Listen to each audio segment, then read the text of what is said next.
Hi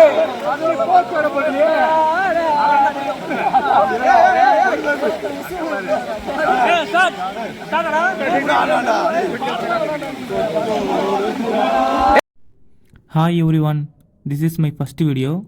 இதுதான் என் முதல் video. என்னடா யாரை பார்த்தாலுமே யூடியூப் சேனல் க்ரியேட் பண்ணி விலாக் போட்டுட்ருக்காங்களே, சரி நம்மளும் ட்ரை பண்ணி பார்ப்போம், நம்மளும் யூடியூப் சேனல் க்ரியேட் பண்ணி விலாக் போடுவோம் அப்படின்னு ஒரு குருட்டு நம்பிக்கையில் ஓப்பன் பண்ண யூடியூப் சேனல் தான் இது. சரி, யூடியூப் சேனல் க்ரியேட் பண்ணிட்டோம், விலாகும் போடலாம் முடிவு பண்ணிட்டோம். சரி, எந்த வீடியோ தானே ஃபஸ்ட்டு போடுறது அப்படின்னு பார்க்கும்போது தான் சரி ஒரு கொஞ்சம் நாளைக்கு முன்னாடி தடா ஃபால்ஸ் போயிருந்தோம். சரி, அந்த வீடியோ ஃபஸ்ட்டு வீடியோவாக எடுத்து போடுவோமே அப்படின்னு சொல்லிட்டு தடாக்கு போகும்போது வீடியோஸ்லாம் எடுத்து வச்சுருந்தேன். அந்த வீடியோ தான் இப்போ போடுறேன். ஆல்ரெடி நிறைய பேர் நீங்கள் தடாக்கு போயிருப்பீங்க. பட் நாங்கள் போகும்போது என்னென்ன எக்ஸ்பீரியன்ஸ், என்னென்ன அட்வென்ச்சர்ஸ் இருந்ததுன்னு சொல்லிட்டு இந்த வீடியோவில் நான் எக்ஸ்பிளைன் பண்ணுறேன். ஸோ எல்லாம் எப்படி இருக்குன்னு பாருங்கள். சரி வாங்க, நம்ம அந்த தடா போகிற பயணத்தை பற்றி பேசுவோம். இதோ இப்போ பார்க்குறீங்களே நீங்கள் வீடியோவில் இந்த மலைங்க, இந்த ரோடுங்க, இது எல்லாமே தடாக்கு போகிறதுக்கு முன்னாடி ஆன் தி வேல நான் எடுத்த வீடியோ தான். ஆக்சுவலி தடாக்கு போகிற அந்த ரோடு ஃபுல்லாக இப்படி தான் இருக்கும். ஃபுல் அண்ட் ஃபுல் வெட்டு வெளியாகவும் மலைகளாகவும் காடுகளாகவும் மட்டும்தான் இருக்கும். அங்கங்கே கொஞ்சோண்டு வயல்களை பார்க்கலாம். மிச்சப்படி ஃபுல் அண்ட் ஃபுல் காடு, வெட்டு வெளி, மலைங்க மட்டும்தான் இருக்கும். ஒரு 25 கிலோமீட்டருக்கு அப்படி தான் இருக்கும். தடா கிட்ட ரீச் ஆகிறதுக்கு ஒரு 5 கிலோமீட்டர் முன்னாடி மட்டும் ஃபுல்லாக சிமெண்ட் ரோடாக வரும், அவ்வளோதான். மிச்சப்படி ஃபுல் அண்ட் ஃபுல் நான் சொன்ன மாதிரி தான். நீங்கள் பார்த்தீங்கன்னா உங்களுக்கே தெரியும். பாருங்கள், அந்த கடைசி 5 கிலோமீட்டருக்கு முன்னாடி செம்மண் ரோடு, அந்த செம்மண் ரோடு தான் இப்போ நான் போயிட்டுருக்கோம். அதை பார்த்தாலே தெரியும். பார்த்தீங்கன்னா அதே மாதிரி ஃபுல் அண்ட் ஃபுல் காடு மலைங்க மட்டும்தான் இருக்கும். மிச்சப்படி எதுவுமே இருக்காது. உங்களில் யாராச்சும் தடாக்கு போகிற மாதிரி பிளான் வச்சுருந்தீங்கன்னா மதியானம் சாப்பாடை மட்டும் அங்கேயே பார்த்துக்கலாம் அப்படின்னு நம்பிட்டு பேக்கை மாட்டின்னு கிளம்பி வந்துடாதீங்க. ஏன்னா அங்கே 25 கிலோமீட்டருக்கு எந்த ஒரு கடையும் இருக்காது, எந்த ஒரு ஹோட்டலும் இருக்காது, ஒரு வீடு கூட இருக்காது. நீங்கள் இந்த வீடியோவில் பார்த்தாலே தெரியும், சுத்தமாக எதுவுமே இருக்காது. சாப்பாடு மட்டும் நீங்கள் எங்கன்னா பஸ் ஸ்டாண்ட்லேயே ஹோட்டலில் வாங்கிட்டு வந்துடுங்க. அப்படி இல்லைன்னா வீட்டிலேருந்து செஞ்சு கொண்டு வந்துடுங்க. நாங்கள் போகும்போது எப்படின்னா காலை சாப்பாடு நாங்கள் ஹோட்டல்லேயே அங்கே பஸ் ஸ்டாண்ட்லேயே சாப்பிட்டோம். ஆந்திராக்குள்ள என்ட்ரி ஆனோன்னே மதியானம் சாப்பாடு மட்டும் நாங்கள் வீட்டிலேருந்தே நாங்கள் 10 பேர்கிட்ட போனோம். எல்லாருக்கும் மொத்தமாக புளி சாதம் கட்டின்னு போயிட்டோம். பட் ஆனால் சாப்பாடுக்கு தொட்டுக்கு எதுவும் கொண்டு போகல. சரி, அங்கேயே போய் பார்த்துக்கலாம் அப்படின்னு சொல்லி எதனா வாங்கிக்கலான்னு சொல்லி தான் வந்தோம். பார்த்தா அந்த 25 கிலோமீட்டர் சுத்தமாக கடை எதுவுமே இல்லை. கடைசியாக தொட்டுக்கு எதுவுமே வாங்க முடியல. வேறு வழி இல்லாமல் அந்த புளி சாதத்தையும் நாங்கள் கஷ்டப்பட்டு நாங்கள் முழுங்கி சாப்பிட்டோம். ரொம்ப கஷ்டப்பட்டு சாப்பிட்டோம் சாப்பாடே. ஸோ நீங்கள் யாருன்னா போகிற மாதிரி இருந்தீங்கன்னா கொஞ்சம் முன்னாடியே உஷாராக நீங்கள் ஹோட்டலில் வாங்கிக்கோங்க. அப்படின்னா நீங்களே கட்டிட்டு போயிருங்க. ஸோ அது எதுவும் பார்த்துக்கோங்க, ஏன்னா சுத்தமாக கடையே இருக்காது. நீங்கள் இந்த வீடியோவில் பார்த்தாலே தெரியும். ஸோ நீங்கள் பிளான் பண்ணி கரெக்டாக போங்க நீங்கள் போகிறதா இருந்தால். அதே மாதிரி நீங்கள் போகிறதா இருந்தால் காலாங்காத்திலே கிளம்பி போகிற மாதிரி பார்த்துக்கோங்க.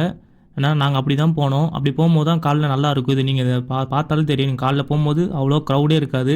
தண்ணிலாம் ரொம்ப கிளியராக தெரியும். இந்த வீடியோவில் நீங்கள் பார்த்தாலே தெரியும். தண்ணியில் இருக்க பாருங்க எல்லாமே கிளியராக தெரியும். நாங்கள் காலைல போகும்போது கூட்டமும் இல்லை, தண்ணி நல்லா இருந்துச்சு, அவ்வளோ கிளியராக இருக்கும். அதே மாதிரி தண்ணிக்குள்ளே நம்ம காலை வச்சுட்டு உட்காந்துருந்தோம்னா மீனிங்லாம் வந்து அவ்வளோ கடிக்கும். இதில் பார்த்தீங்களா அந்த பாறைலாம் அப்படியே கிளியராக தெரியுது பாருங்கள் சைடில். அந்தளவுக்கு கிளியராக இருக்கும். கூட்டமும் சுத்தமாக இல்லை பாருங்கள். நாங்கள் காலாங்காத்தில் போய் கிளம்பி போனோம். ஸோ நீங்களும் காலாங்காத்திலே போனீங்கன்னா கூட்டம் இருக்காது. நல்லாயிருக்கும் பார்க்குறதுக்கு அந்த இடமே. பட் ஆனால் நாங்கள் வந்து காலாங்காத்தில் தான் பிளான் பண்ணோம் கிளம்பி போகிறதுக்கு. 5:30 மணிக்கெலாம் பிளான் பண்ணிட்டு எல்லாம் ஸ்பாட்டுக்கு வந்துருங்க அப்படின்னு சொல்லி தான் பிளான் பண்ணதே. பட் ஆனால் என்ன தான் பிளான் பண்ணாலும் கூட்டத்தில் ஒருத்தர் இருப்பான், லேட்டாக தான் வருவான். ஸோ அவனாலேயே ஒரு 7-7:30 ஆயிடுச்சு அங்கே கிளம்புறதுக்கு. அந்த ஒரு ஆள் வேறு யாருமே இல்லை, நான் தான். லேட்டாக தான் வருவேன், அதனாலேயும் லேட் ஆகி போச்சு. ஸோ அப்படி இருந்தும் நாங்கள் சரி போயிடலான்னு சொல்லிட்டு பெட்ரோலில் போட்டு காற்றடிக்கலான்னு பார்த்தா அவங்க 9 மணிக்கு தான் காற்றடிக்க முடியும்னு சொல்லிட்டாங்க. அதுக்கப்புறம் நம்ம கூட்டத்துக்கு 2 பசங்க இருக்கானுங்க, சைடில் மெக்கானிக் வேலைலாம் பார்ப்பானுங்க. ஸோ அவனுங்களே காற்று எடுத்து எல்லாருக்கும் அடிச்சுட்டு நாங்கள் அங்கேருந்து கிளம்பி ஸ்ட்ரெயிட்டாக தடாக்கு போயிட்டோம். பட் போகும்போது நிறைய வீடியோ எடுத்து வச்சுருக்கேன். இதில் நிறைய வீடியோ இருக்குது. பட் ஆனால் அது எல்லாமே இந்த ஷார்ட்ஸு, ரீல்ஸ் அந்த ஃப்ரேம் இருக்கும் பார்த்துருக்கீங்களா, அந்த ஃப்ரேமில் எடுத்துட்டேன். ஸோ அதனால் இந்த வீடியோவில் அதை அட்டாச் பண்ணி போட முடியல. ஸோ அந்த ஃப்ரேம் அது மிச்சப்படி நிறைய வீடியோஸ் இருக்குது. அது எல்லாமே அந்த மாதிரி அந்த ரீல்ஸ் ஷார்ட்ஸ் சொன்னால் பார்த்தீங்களா, அந்த ஃப்ரேமில் இருக்குது. அந்த வீடியோலாம் தனியாக வச்சுருக்கேன். அதை வேறு வீடியோவில் போடுறேன். அந்த வீடியோ இதோடு சேர்த்து போட முடியல. அது மாதிரி குரங்குங்களாம் இங்கே எக்கச்சக்கமாக இருக்குது. பயங்கர அட்ராசிட்டி பண்ணுங்க. குரங்குலாம் ரொம்ப மோசமாக இருக்குங்க, பயங்கர அட்ராசிட்டி பண்ணுவாங்க. நம்மகிட்ட எல்லாத்தையும் பிடிங்கின்னு தான் விடுங்க. ஸோ அதெல்லாம் அதுங்க பண்ணுற அட்ராசிட்டி கூட எல்லாத்தையும் நான் வீடியோ எடுத்து வச்சுருக்கேன். அதெல்லாம் அந்த வேறு ஃப்ரேமில் இருக்குது. ஸோ அதெல்லாம் அடுத்த வீடியோவில் நான் மொத்தமாக டீட்டெயிலாக இது பண்ணி சொல்கிறேன். பட் ஆனால் இந்த ஃபால்ஸோட நேம் கூட எனக்கு மறந்து போயிடுச்சு. ஸோ அது கூட என்னன்னு சொல்லிட்டு அந்த நேம் கூட நான் கூகுளில் சர்ச் பண்ணி அடுத்த வீடியோ போகும்போது டீட்டெயிலாக போடுறேன். பட் ஆனால் இந்த வீடியோ முழுக்க எது கவர் பண்ணியிருப்பேன்னா, நம்ம தடாக்குள்ளே போனோன்னே ஃபஸ்ட்டு ஒரு குளம் வரும். அந்த குளத்தோட தான், அந்த குளத்து வரைக்கும் தான் இந்த வீடியோ இருக்குது. மிச்சப்படி அதுக்கு மேலே மலைக்கு மேலே போனீங்கன்னா இன்னொரு 2-3 ஃபால்ஸ் இருக்கும். அந்த ஃபால்ஸ்க்கான வீடியோலாம் அடுத்த வீடியோவில் நான் போடுறேன். ஏன்னா அந்த ஃப்ரேமில் எடுத்துருக்கனால அதில் தான் போட முடியும். ஸோ அடுத்த வீடியோவில் போடுறேன். ஸோ அதில் பார்த்து தெரிஞ்சுக்கோங்க. மிச்சப்படி உங்களை யாருக்காச்சும் இந்த ஃபால்ஸ் நேம் என்னென்னு தெரிஞ்சிருந்துச்சுன்னா நீங்கள் இந்த வீடியோ பார்ப்பீங்களா, இதை பார்த்து இந்த ஃபால்ஸ் நேம் என்னென்னு கீழே கமெண்ட் பண்ணுங்கள். அது மாதிரி ரீசெண்டாக நீங்கள் யாராவது இந்த இதுக்கு போயிருந்தீங்கன்னா அவங்களும் கமெண்ட் பண்ணுங்கள். நீங்கள் போகும்போது என்னென்ன அட்ராசிட்டிலாம் நடந்துச்சோ அதையும் சொல்லி அது கூட நீங்கள் கமெண்ட் பண்ணுங்கள். அது மட்டும் இல்லாமல் நாங்கள் அங்கே போயிட்டோம், போய் ரீச் பண்ணிட்டு நாங்கள் குளிச்சுட்டு இருக்கும்போது மழையும் வந்துருச்சு பாதியில். பயங்கரமான மழை, இந்த வீடியோவில் பார்த்தாலே உங்களுக்கு தெரியும், செம்ம மழை வந்துருச்சு. நாங்கள் அப்படி இருந்தும் நாங்கள் பயங்கரமாக என்ஜாய் பண்ணிட்டு இருந்தோம். பார்த்தீங்களா பசங்களாம் அதை குளிச்சுட்டு இருக்காங்க, இல்லை நம்ம கேங்கு தான். நாங்கள் பயங்கரம் என்ஜாய் பண்ணிட்டு ஆனால் என்ன ஒரு இதுனா, மழை இங்கே மட்டும் தான் பெய்யுது. இந்த இடத்த விட்டு நம்ம வெளியே அந்த 5 கிலோமீட்டர் தாண்டி வெளியே வந்துட்டோம்னு வைங்களேன், அங்கே மழை கிடையாது. இங்கே மட்டும் உள்ள மழை பெய்யுது. அது எப்படின்னு எனக்கு தெரியல, ஆனால் உங்களை யாருன்னா தெரிஞ்சால் சொல்லுங்கள். அதே மாதிரி நம்ம தடாக்குள்ளே போனதுமே போலீஸ் வந்து நம்ம செக் பண்ணுவாங்க, வண்டி எல்லாத்தையுமே செக் பண்ணுவாங்க. அதுமாதிரி பிளாஸ்டிக்லாம் எதுவும் உள்ளே கொண்டு போக முடியாது. அதுமாதிரி சாப்பாடுலாம் பிளாஸ்டிக் தட்டு கொண்டு போனீங்கன்னா 100 ரூபா இது வாங்குவாங்க, ரீஃபண்ட் மாதிரி. அது நீங்கள் உள்ளே போயிட்டு இந்த பிளாஸ்டிக் எதுவுமே கீழே தூக்கி போடாமல் ரிட்டன் கொண்டு வந்து அவங்ககிட்ட காமிச்சிங்கன்னா அந்த 100 ரூபா திருப்பி நம்மகிட்ட ரீஃபண்ட் பண்ணிடுவாங்க. ஸோ அந்த மாதிரி இது இருக்குது. ஸோ அதனால் அங்கே உள்ளே போனீங்கன்னா அவ்வளோ நீங்கள் குப்பைகளே பார்க்க முடியாது. ஆனால் என்னென்னா நீங்கள் அந்த இடத்துல நடந்து போகிற மாதிரி இருக்கும். நடந்து ஒரு 2-3 கிலோமீட்டர் தாண்டி தான் இந்த இடத்துக்கே வர முடியும். இந்த ஃபால்ஸ் கிட்டேயே இந்த இடத்துல குளிக்கிறோம் பார்த்தீங்களா, இங்கே வர முடியுமே. பட் ஆனால் இந்த இடத்துக்கு வரும்போதே ஒரு மேடு பள்ளம், இந்த வடிவேல் காமெடியில் வரும்போது என்னென்னா காட்டுக்குள்ளேயும் மலைக்குள்ளேயும் மேலே ஏறி கூட்டிகிட்டு போயிட்டு இருக்குன்னு சொல்லுவாங்க பார்த்துக்கிங்களா, அந்த மாதிரி தான் எனக்கு இருந்துச்சு. விடாமல் போய்கிட்டே இருக்கு மெயின். அதுவும் எனக்கு லைட்டாக மூச்சு வாங்குற மாதிரிலாம் இருக்கும் அது போகும்போது. எனக்கும் அப்படி தான் இருந்துச்சு. அப்படியே கஷ்டப்பட்டு எப்படியோ இங்கே வந்துட்டோம். இங்கே ஒரு மதியானம் வரைக்கும் இங்கே தான் நாங்கள் ஃபுல்லாக என்ஜாய் பண்ணிட்டு வந்தோம் குளிச்சுட்டு. இங்கே தான் குரங்குங்களாம் நம்ம கொண்டு வந்து எல்லாத்தையுமே தூக்கிட்டு ஓடிடுவோங்க, ரொம்ப மோசமானதுங்க. ஸோ நீங்கள் இதெல்லாம் பார்த்து பத்திரமா வச்சுக்கோங்க. அதை பற்றி நான் அடுத்த வீடியோவில் உங்களுக்கு சொல்கிறேன்.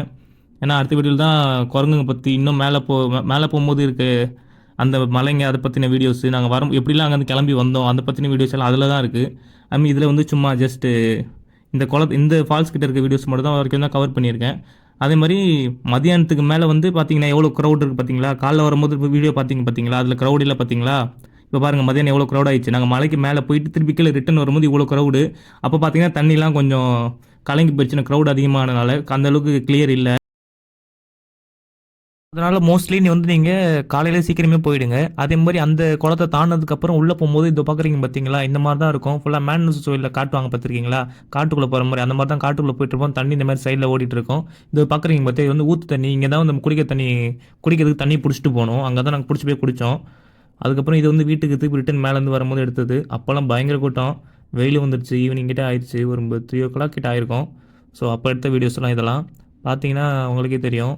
ஆனால் பயங்கர கூட்டமாகிடுச்சு. காலை இருந்த மாதிரி இல்லை, தண்ணியிலும் பயங்கரமாக கலங்கி போயிடுச்சு. ஸோ கீழே ஃபஸ்ட்டு காலைல பார்க்கும்போது அந்த பாறையெல்லாம் கொஞ்சம் கிளியராக தெரிஞ்சிச்சு. ஒரு மதியானத்துக்கு மேலே பயங்கர கூட்டம் வந்ததுக்கப்புறம் கீழே பாறைலாம் அந்தளவுக்கு கிளியராக தெரியல. பட் ஆனால் மீனிங்லாம் எக்கச்சக்கமாக இருக்கும். ஸோ நீங்கள் ஃப்ரெண்ட்ஸ் கூட போனீங்கன்னா ஜாலியாக என்ஜாய் பண்ணிட்டு வரலாம். ஸோ முடிஞ்ச அளவுக்கு சீக்கிரம் போக பார்த்துக்கோங்க. சாப்பாடு மறக்காமல் கட்டிட்டு போயிருங்க, அப்போ தான் உங்களால் ஜாலியாக என்ஜாய் பண்ண முடியும். பாருங்கள் நான் வீடியோ அட்டாச் பண்ணுறேன். அதே மாதிரி போகும்போது மறக்காமல் கையில் ஒரு ப்ளூடூத் ஸ்பீக்கர் எடுத்துகிட்டு போக முடியுமா பாருங்கள். அப்படி எடுத்துகிட்டு போனால் தான் கொஞ்சம் ஜாலியாக இருக்கும். பாட்டு கேட்டு நம்மளோட டான்ஸ் ஆடிட்டு போயிட்டே இருக்கலாம். நாங்கள் அப்படி தான் போனோம். அப்படி போகும்போது தான் நமக்கு அந்தளவுக்கு ஒரு டயர்ட் தெரியல. நம்மளோட ஜாலியாக டான்ஸ் ஆடிட்டு போயிட்டோம். டான்ஸ் தான் ஆடிட்டு போனோம். அந்த வீடியோலாம் அடுத்த வீடியோவில் போடுறேன் பாருங்கள். இது வந்து லாஸ்ட்டாக வீட்டுக்கு போகும்போது எடுத்தது. அவ்வளோதான் இந்த வீடியோ. நெக்ஸ்ட் வீடியோவில் பார்க்கலாம்.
நாளைக்கு காசு சரியிலே குடிச்சிட்டா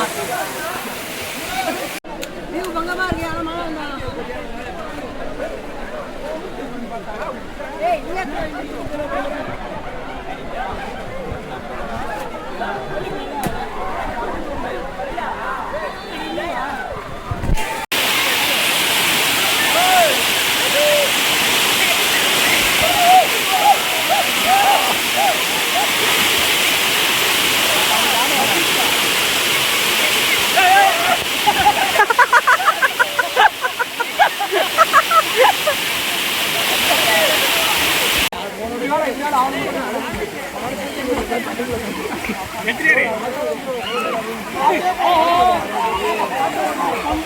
நான் தவழ்றா